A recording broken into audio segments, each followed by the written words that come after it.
రెండో విడత పంచాయతీ ఎన్నికల పోలింగ్ ముగిసింది. రెండో విడతలోనూ పల్లెలు ఓటెత్తాయి. చెదురుముదురు ఘటనలు మినహా పోలింగ్ ప్రశాంతంగా జరిగింది.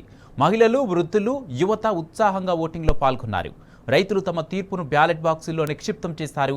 నగరాలు, పట్టణాల నుంచి తరలివచ్చి విద్యార్థులు, ఉద్యోగులు ఓటు హక్కు వినియోగించుకున్నారు. ఇక మధ్యాహ్నం 2 గంటల నుంచి కౌంటింగ్ మొదలు కానుంది. ఎప్పటికప్పుడు ఫలితాలు ప్రకటించనున్నారు ఎన్నికల అధికారులు. సర్పంచ్ ఫలితాల తర్వాత ఉప సర్పంచ్ల ఎన్నిక ఉంటుంది. ఇక రెండో విడత కింద 3911 గ్రామాల్లో ఎన్నిక ముగిసింది.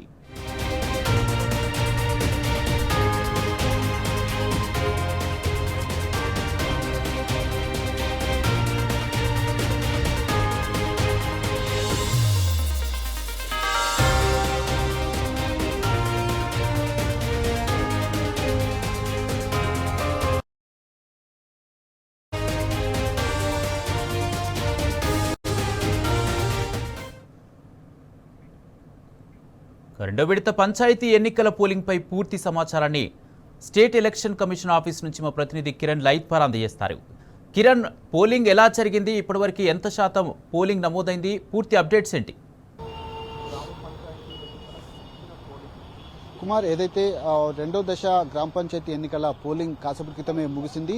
మొత్తంగా ఉదయం 11 గంటల వరకు మనకు అందినటువంటి పోలింగ్ శాతం పరిశీలిస్తే 56.71% పోలింగ్ నమోదైంది. మరి కాసేపట్లోనే 1 గంట వరకు జరిగినటువంటి పోలింగ్ శాతం కూడా వచ్చేటువంటి అవకాశాలు అయితే కనిపిస్తా ఉన్నాయి. ఈ నేపథ్యంలో పూర్తిగా 1 గంట లోపు ఉన్నటువంటి ఓటర్లకు ఓటు వేసేందుకు అవకాశం కల్పించారు. వాళ్ళందరికీ కూడా టోకెన్లు జారీ చేశారు. టోకెన్లు ఉన్నటువంటి వాళ్ళని మాత్రమే 1 గంట తర్వాత ఏదైతే ఓటు వేసేటువంటి అవకాశాలు అయితే ఉంటాయి. ప్రధానంగా 2 గంటల నుంచి కౌంటింగ్ ప్రక్రియ ప్రారంభమవుతుంది. ఏదైతే వార్డు మెంబర్లకు సంబంధించినటువంటి బ్యాలెట్ పేపర్లు కావచ్చు, అంతేకాకుండా సర్పంచ్కి సంబంధించినటువంటి బ్యాలెట్ పేపర్లను వేరుగా చేసిన తర్వాత వాటిని బండిల్స్ కట్టి ఒక్కో కట్టలో 25 బ్యాలెట్ పేపర్లను ఉంచుతారు. ఆ తర్వాత ట్రేలో వేసిన తర్వాత కౌంటింగ్ ప్రక్రియ ప్రారంభమవుతుంది. మొత్తంగా సాయంత్రం వరకు ఈ కౌంటింగ్ ప్రక్రియ కొనసాగుతుంది. అంతేకాకుండా ఉప సర్పంచ్ ఎన్నిక కూడా ఇవ్వాలే జరుగుతుంది. ఇటు రెండో దశ పోలింగ్ ప్రశాంతంగానే కొనసాగింది. కానీ కొన్ని చోట్ల ఓటర్లు వెళ్లేటువంటి ఓటర్లను కాంగ్రెస్ పార్టీకి చెందినటువంటి కొంతమంది అడ్డుకోవడం కావచ్చు, అటు ట్రాఫిక్ పోలీసులు కూడా దాదాపు 150 మంది మేడ్చల్ జిల్లాలో డీసీఎంలో వెళ్తున్నటువంటి వాళ్ళను అడ్డుకున్నారు. ఏదైతే మొదటి దశలో జరిగినటువంటి ఎన్నికల్లో బీఆర్ఎస్ పార్టీ హవా కొనసాగింది. ఎక్కడికక్కడ ఎన్నికల సందర్భంగా పూర్తి స్థాయిలో మెజార్టీ స్థానాలు బీఆర్ఎస్ పార్టీ కైవసం చేసుకున్నటువంటి నేపథ్యంలో ఎలాగైనా అడ్డుకోవాలి, ఖచ్చితంగా ఓటు వేసేటువంటి వాళ్ళని కూడా అడ్డుకోవాలని కూడా ఇప్పటికే పైనుంచి ఆదేశాలు రావడంతో ట్రాఫిక్ పోలీసులు కావచ్చు, కాంగ్రెస్ పార్టీకి చెందినటువంటి కొంతమంది అడ్డుకున్నట్టుగా మనకైతే సమాచారం అయితే అందుతుంది. అటు మరోవైపు వనపర్తి జిల్లాలో ఒక పోలింగ్ కేంద్రంలో పూర్తిగా బ్యాలెట్ పేపర్లు మారటంతో అటు గ్యాస్ పొయ్యికి సంబంధించినటువంటి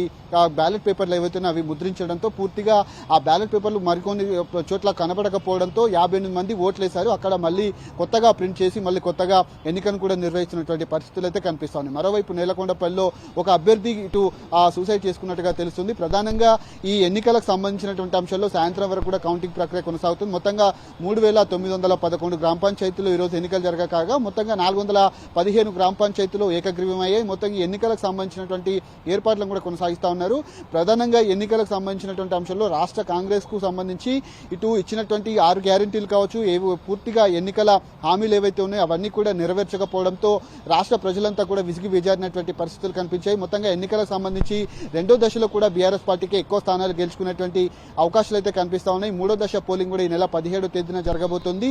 కౌంటింగ్ ప్రక్రియ మరి కాసేపట్లో ప్రారంభం కానున్న నేపథ్యంలో పోలింగ్ ముగిసినటువంటి పోలింగ్ కేంద్రాల్లో ఇప్పటికే బ్యాలెట్ బాక్సులను సీజ్ చేస్తా ఉన్నారు.